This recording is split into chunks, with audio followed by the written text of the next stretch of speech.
So, hello everyone, and this is the question asked in today's first shift. 8th की पहली shift में ये question पूछा गया है।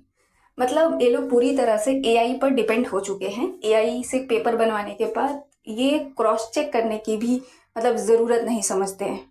खैर, आज का जो पेपर था उसका रिव्यू करते हैं और दूसरे एग्जाम्स जो हुए हैं 6th और 7th के, उसके कंपैरिजन में आज का पेपर कैसा रहा। मैं स्टेनो पढ़ाती हूँ, बहुत सारे स्टूडेंट्स मेरे हैं और मैंने सबसे बात किया। 6th को जिनका एग्ज़ाम था 6 अगस्त को, वो बच्चे बहुत ही ज़्यादा अपसेट है, उनका पेपर अच्छा नहीं गया। लेकिन जो 7th वाले थे उनका थोड़ा सा उस वक्त तक थोड़ा सही हुआ, बट 8th वालों का पेपर बहुत अच्छा गया। अभी तक जितने बच्चों से मैंने बात किया जिनका 8th आज एग्ज़ाम था फर्स्ट शिफ्ट में, उनका पेपर बहुत अच्छा गया। सर्वर इशू ऐसा कुछ नहीं था, इन्विजिलेटर्स भी कोऑपरेट कर रहे थे। और गलत क्वेश्चन की बात करें तो यही एक क्वेश्चन जो है वो गलत था, बाकी ऐसा तो बच्चों ने नहीं बताया कि क्वेश्चन गलत था। रीजनिंग पोर्शन की बात करें तो रीजनिंग बहुत ईजी आई थी। बच्चे कह रहे थे दूसरी शिफ्ट में मैथ्स के क्वेश्चंस आए थे, बट इस शिफ्ट में मैथ्स के क्वेश्चन नहीं आए थे। एक प्रोबेबिलिटी का क्वेश्चन था but which is quite easy, बहुत आसान था।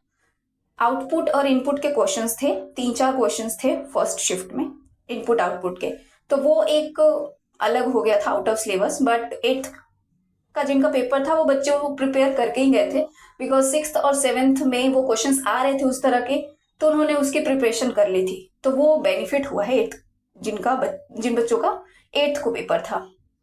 अब बात करते हैं इंग्लिश का, तो इंग्लिश भी बहुत ईजी थी। अब इसमें भी बहुत ही ज्यादा नाइंसाफी हुई है 6 और 7 वाले बच्चों के साथ, जिनका 6 और 7 को पेपर था, क्योंकि बिकॉज दे सेड कि उनका पेपर में पैसेज जो था वो काफी लेंदी आया था, और ये बच्चे बोल रहे हैं जिनका 8th का एग्जाम था कि जो पैसेज है वो मात्र 5 से 6 या 7 लाइन का था बस, और बहुत इजी पैसेज था। मतलब एक तो सोलर प्लांट पर पेपर पैसेज जो है सोलर प्लांट पर था, और दूसरा पैसेज एक जीन मॉडिफिकेशन ऐसे करके था।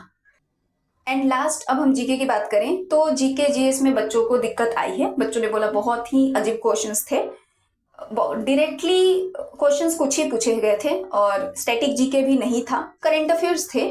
ज्यादातर क्वेश्चंस पॉलिसीज के थे और इकोनॉमिक्स के थे। बट ये एक होता है ना, जिस तरह से हमेशा से सिस्टमेटिक तरीके से पेपर होते आ रहा है, जीके में ये बिल्कुल उल्टा पुल्टा हो गया है, पैटर्न ही पूरा चेंज हो गया है, जिस वजह से बच्चों को बहुत दिक्कत आई है। तो जीके जीएस तो हर बार बच्चों को रूल आता है, वो कोई नई नई बात नहीं है। बट अब यहाँ पर बात करें कि इम्बैलेंस एक क्रिएट हो गया है, वो 8th की शिफ्ट वालों में और 6 की शिफ्ट वालों में। मे बी मैं गलत भी हो सकती हूँ कि इनका अच्छा गया होगा, इनका बहुत अच्छा गया होगा और इनका खराब गया होगा, बिकॉज मेरे पास जितने बच्चे हैं मैंने उन्हीं में से डेटा कलेक्ट करके बता रही हूँ। 6 को जिनका पेपर था उनको सर्वर इश्यू हुआ है और बहुत प्रॉब्लम्स आई है उनको।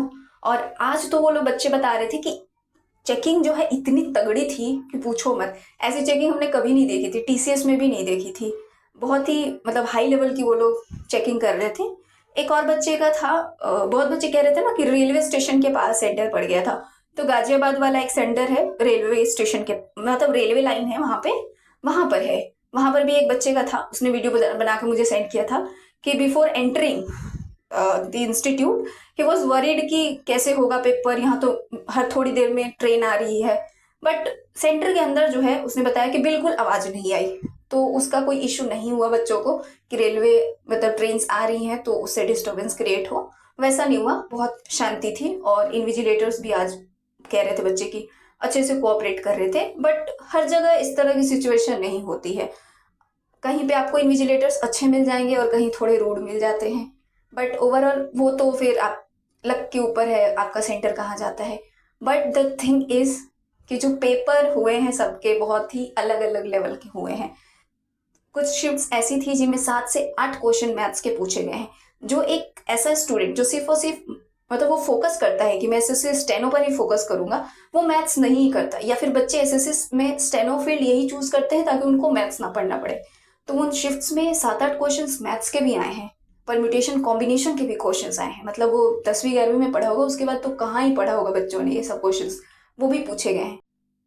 और अब आप लोग जिसका पेपर लगता है कि अच्छा गया है वो स्टेनो की प्रिपरेशन में लग जाए, जो जिसका ऑलरेडी स्टेनो आता है वो प्रिपरेशन में लग जाए। अगर आपने सीख रखी है स्टेनो तो मैगजीन्स जो है लिखनी आप स्टार्ट कर दो, don't waste your time, last end में कुछ भी हो सकता है।